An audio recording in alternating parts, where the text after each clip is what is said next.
11. Menara Babel.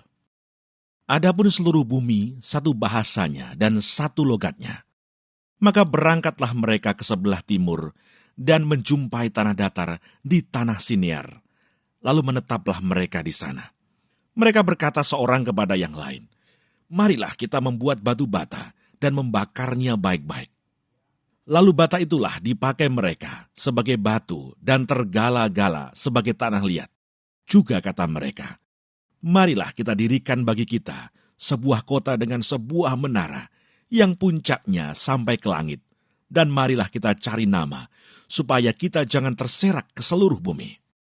Lalu turunlah Tuhan untuk melihat kota dan menara yang didirikan oleh anak-anak manusia itu.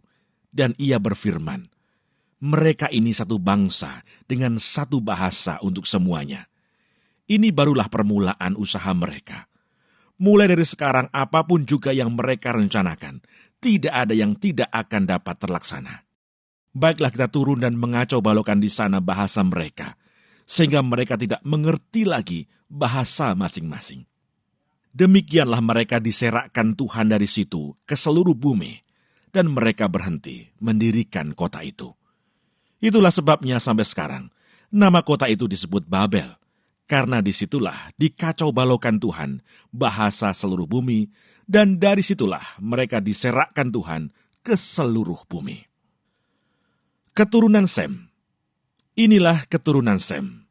Setelah Sem berumur 100 tahun, ia memperanakkan Arpakshad, 2 tahun setelah air bah itu. Sem masih hidup 500 tahun setelah ia memperanakkan Arpakshad, dan ia memperanakkan anak-anak lelaki dan perempuan. Setelah Arpakshad hidup 35 tahun, ia memperanakkan Selah. Arpakshad masih hidup 403 tahun setelah ia memperanakkan Selah, dan ia memperanakkan anak-anak lelaki dan perempuan. Setelah Selah hidup 30 tahun, ia memperanakkan Eber. Selah masih hidup 403 tahun setelah ia memperanakkan Eber, dan ia memperanakkan anak-anak lelaki dan perempuan. Setelah Eber hidup 34 tahun, ia memperanakkan Peleg. Eber masih hidup 430 tahun setelah ia memperanakkan Peleg, dan ia memperanakkan anak-anak lelaki dan perempuan. Setelah Peleg hidup 30 tahun, ia memperanakkan Rehu. Peleg masih hidup 209 tahun setelah ia memperanakkan Rehu, dan ia memperanakkan anak-anak lelaki dan perempuan.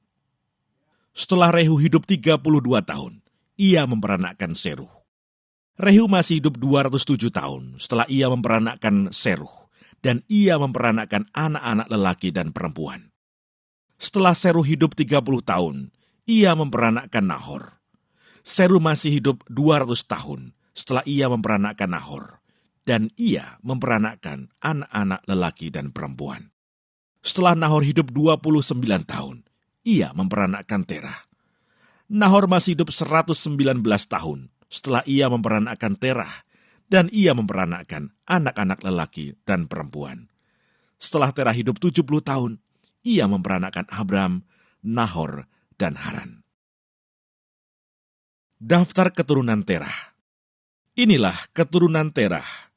Terah memperanakkan Abram, Nahor, dan Haran memperanakkan Lot.